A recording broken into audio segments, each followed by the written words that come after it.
I hope you're prepared to be impressed, because this tiny little canister is actually amongst the more powerful vacuums I've measured. This Kenmore Magic Blue, produced by LG,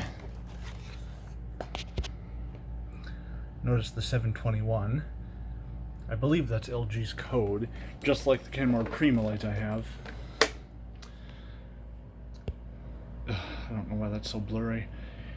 It's a straight suction machine with a turbine head, and then it's got these funny little tools in here. The crevice tool can connect to the end of the wand, but this, this will connect either to the end of the hose or onto the wand. But this tool, which is a 2-in-1, you can pop the brush out of here. This will only connect to the end of the wand, which I find kind of annoying. It's like, why wouldn't you want to be able to attach this here? But you can't do that because this is it's a female end on the hose. So we have a double-sided wand with a button lock that's on the side, strangely. Certainly made some weird decisions with this. And then we have the tiny little Kenmore M bag. Now this machine, when I got it, was just filthy. It's the seller wasn't around, but her mother was, so I picked it up from her. And she was telling me, when you're, installing a new bag, you should open it up and check it after using it to make sure the bag stayed in place.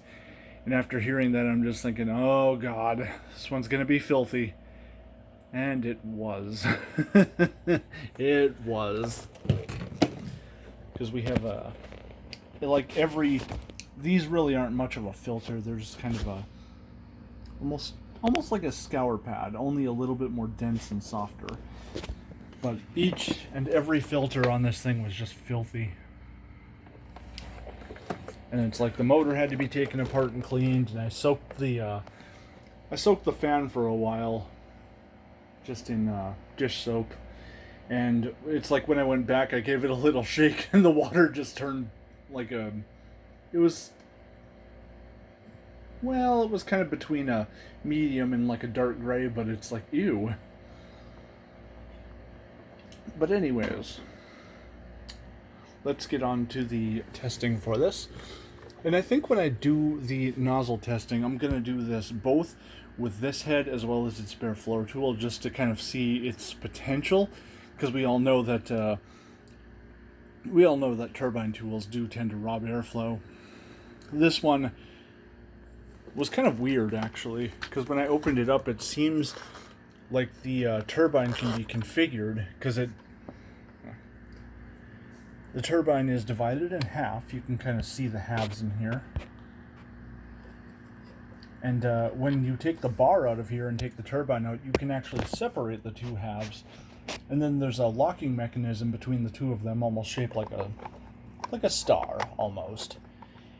So you can put that turbine back together in different ways. And this is the way they had it. So it's staggered.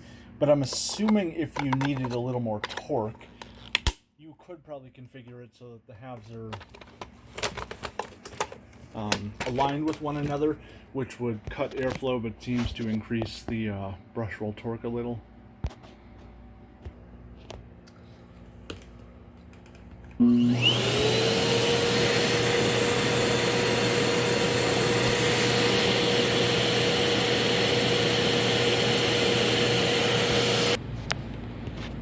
Hopefully I didn't miss recording anything, but I can't measure the airflow at the body because the on-off switch is in the hose.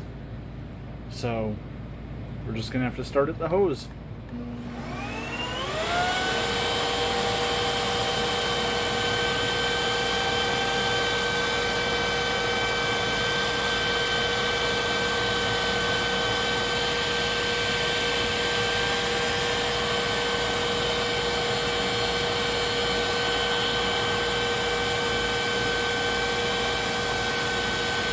Yep, it's got some serious flow. Yeah, I've tried rechecking this thing because, I could have sworn the other day I was getting more than this. So, but this is the highest number I've gotten out of it. And now we'll do the suction test.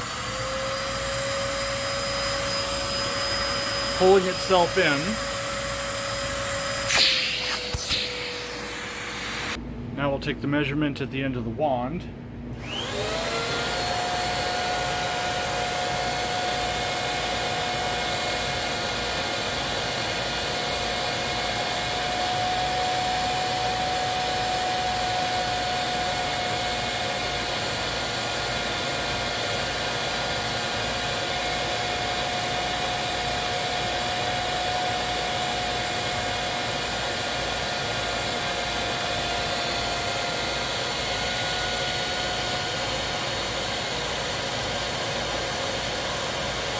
Redo the suction.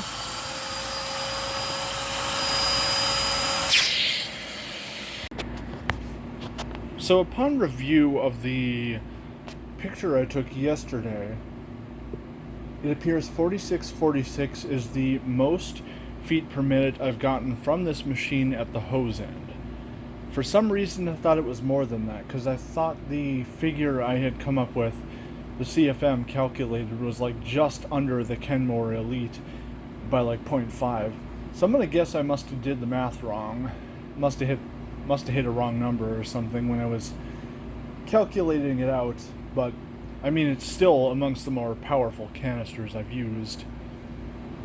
But anyways, let's get on to this nozzle testing. First we have the turbine nozzle on here.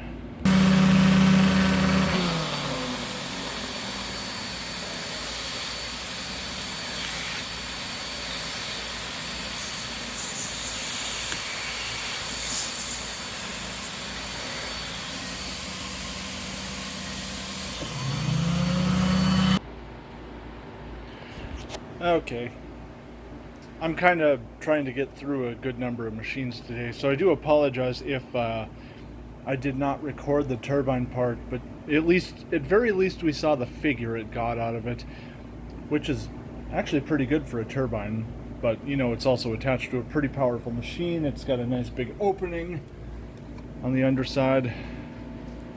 The gate there is pretty large, and then of course staggered turbine design. But, you know, this turbine is not very well designed, because I can see there's already pieces sticking into the center, into the, where the halves join in the center, which, this turbine was absolutely filthy when I picked it up. Let me show you guys a picture. And it's like, when I saw this, I was like, how the hell does that even happen? But I guess, you know, the halves must not be very well joined together, so it just kind of builds up. So now we have the hard floor tool, so let's see how we do with this. Well, as expected, much more than the turbine.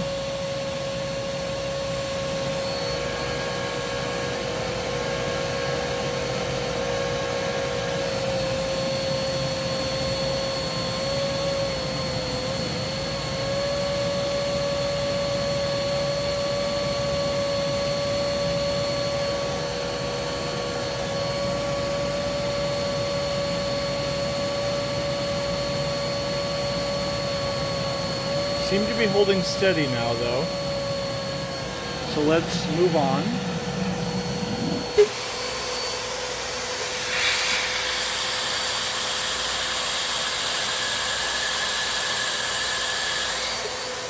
Yeah, it's lifting up, so we have airflow leaking out the back. If I push it down, that's about what we get.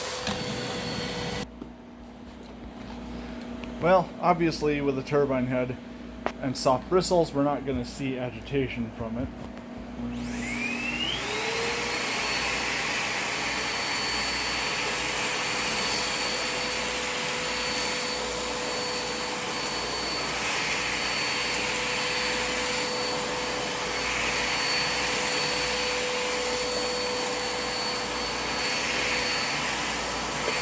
I can't tell how fast the brush is spinning. It is spinning.